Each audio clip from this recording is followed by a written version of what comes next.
সরকার যখন কোহিনুর মিয়া বা এই ধরনের কাউকে পুরস্কৃত করে প্রমোশন দিয়ে কিংবা নানান কাজে, আবার যখন অন্যান্য আরও নিয়োগের ক্ষেত্রে যখন সরকার থেকেই বলা হয় যে সরকার একটি কমফোর্ট জোন দরকার প্রশাসন বা অ্যাডমিনিস্ট্রেশন চালাতে গেলে, তখন কি স্বাভাবিকভাবেই নিচের কর্মকর্তারা এই যে দলের পক্ষ বা নিজেকে দলীয় আনুগত্য দেখানোর জন্য প্রতিযোগিতায় নামবেন, এটাই স্বাভাবিক নয়?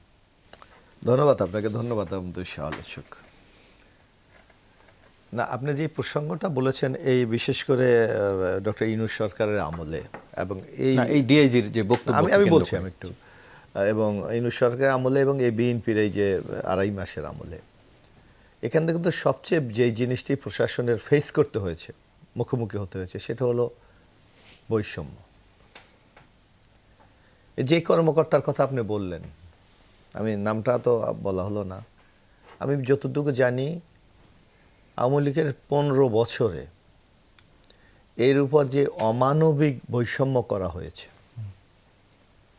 একে কখনো ট্রেনিং সেন্টারে, কখনো তাকে সারদা পুলিশ একাডেমিতে, কখনো তাকে ওই পিবিআইতে, কখনো এমন অবস্থা করেছে। এবং সবচেয়ে ভয়ঙ্কর ব্যাপার হলো এই কর্মকর্তা 5 তারিখ উনি মনে হয় এইদিকে টাঙ্গাইল কোথাও পোস্টিংয়ে ছিল, আসার সময় পথে আপনারাই গণমাধ্যমে নিউজ করেছেন, এমনভাবে জনগণ তার উপরে উনি বেঁচে থাকবেন কিনা এটা নিয়ে প্রশ্ন দেখা দিয়েছিল। সুতরাং সে নির্যাতিত লোক, এতে কোনো সন্দেহ নাই। এই ধরনের নির্যাতিত লোকদের যে বৈষম্য হয়েছে, এগুলির জন্য কিন্তু প্রশাসনের মধ্যে বিরাট একটা ক্ষোভ হয়েছে, যার জন্য আপনি দেখেন 700 প্রায় প্রশাসনের লোককে আপনার বুথোপেক্ষা প্রমোশন দিতে হয়েছে। এমনও আছে যে ডিএস ছিল, সেও কিন্তু সচিব হয়ে গেছে, অর্থাৎ তাকে ডিএস থেকে জয়েন্ট সেক্রেটারি, এডিশনাল সেক্রেটারি করে কিন্তু তাকে পদোন্নতি দিয়ে তাকে রিটায়ারমেন্টের স্বীকৃতি দেওয়া হয়েছে। পুলিশের ক্ষেত্রে অনেক ক্ষেত্রে কিন্তু এটা ঘটেছে। তো এই কারণে এদের ত্যাগ, আত্মত্যাগ, বঞ্চনা আছে, এটাকে আপনি অস্বীকার করতে পারবেন না। কিন্তু একটা জিনিস দেখতে হবে, আমি একটা লোকের কথা বলতে পারি, শাহ মোহাম্মদ হান্নান মনে হয় একজন সচিব ছিলেন, শাহ আব্দুল হান্নান ছিলেন না?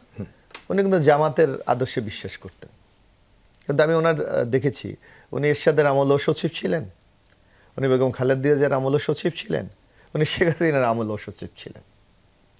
অর্থাৎ একটা বিশ্বাস কখনো কিন্তু দায়িত্ব পালনের ক্ষেত্রে প্রতিবন্ধকতা হতে পারে না, যদি আপনি সঠিক দায়িত্বটা পালন করেন। আপনি এখানে অ্যাঙ্কর আছেন, আপনি নিশ্চয়ই একটা আইডিওলজিতে বিশ্বাস করেন, কিন্তু আপনাকে লক্ষ্য রাখতে হবে আপনার এই আইডিওলজি যেন আপনার পেশাগত ক্ষেত্রে কোনো প্রতিবন্ধকতা তৈরি না করে, আপনাকে প্রভাবিত না করে, আপনাকে নিটল জায়গা থেকে যত বিচ্যুতি না করে।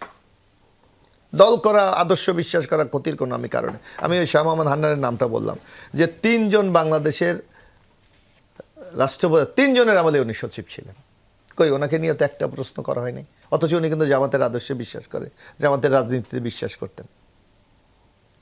তো সুতরাং এইটা আমি মনে করি কোনো প্রতিবন্ধকতা নয়, বরং আপনি কি দায়িত্বটা পালন করেন, এটা হলো সবচেয়ে বড় বিষয়।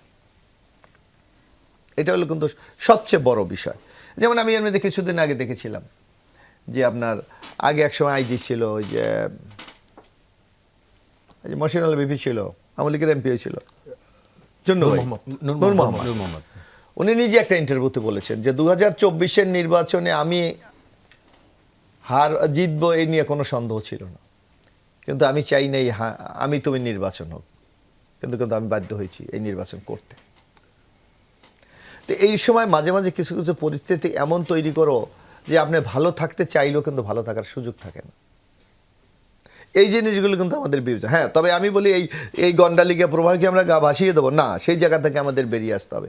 যার জন্যই তো 24-এর গণ অভ্যুত্থানটা হয়েছে, যার জন্য দেখবেন আমাদের মাননীয় প্রধানমন্ত্রী কি বলেছে, আজকে উনি বলেছে আপনাকে অপরাধীকে অপরাধী হিসাবে চিহ্নিত করেন, উনি কোন দল করে এটা বিষয় না।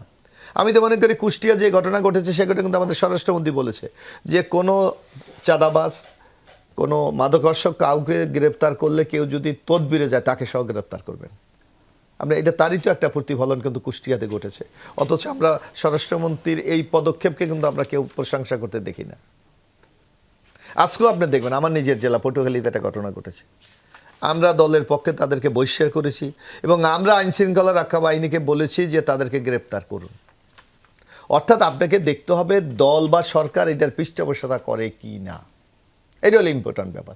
এই জন্য আমরা এখন নানা ঘটনা শুনি, আপনি দেখেন এই যে গুমের ঘটনা, গ্রেপ্তারের ঘটনা, ক্ষমতাকে কীভাবে ব্যবহারের ঘটনা, আপনি দেখেন কিভাবে রাষ্ট্রীয় পৃষ্ঠপোষকতায় এই সন্ত্রাসগুলি, এই অপরাধগুলি করার জন্য উৎসাহ দেওয়া হয়েছে, পৃষ্ঠপোষকতা দেওয়া হয়েছে। কিন্তু আপনাকে দেখতে হবে যে গভর্নমেন্ট, এখন যে গভর্নমেন্টটি আছে সেইটা সেই পৃষ্ঠপোষকতা করে কিনা, না তার বিরুদ্ধে সে ব্যবস্থা গ্রহণ করে। এটা হলো মূল বিষয়টা। কিন্তু এই জায়গাগুলি যদি আমরা নিশ্চিত করতে পারি, তাহলে ideology is not a factor. আমি মনে করি আমার একটা বিশ্বাস থাকতে পারে, আপনার একটা, শরীফ সাহেবের একটা, মার্জিয়ার একটা বিশ্বাস থাকতে পারে, কিন্তু কর্মক্ষেত্রে এটা প্রভাব ফেললে তাহলে আমি মনে করি তার সেটি দক্ষতা, সমস্যা। যোগ্যতাতে অনেক ঘাটতি আছে বলে আমার কাছে মনে হচ্ছে।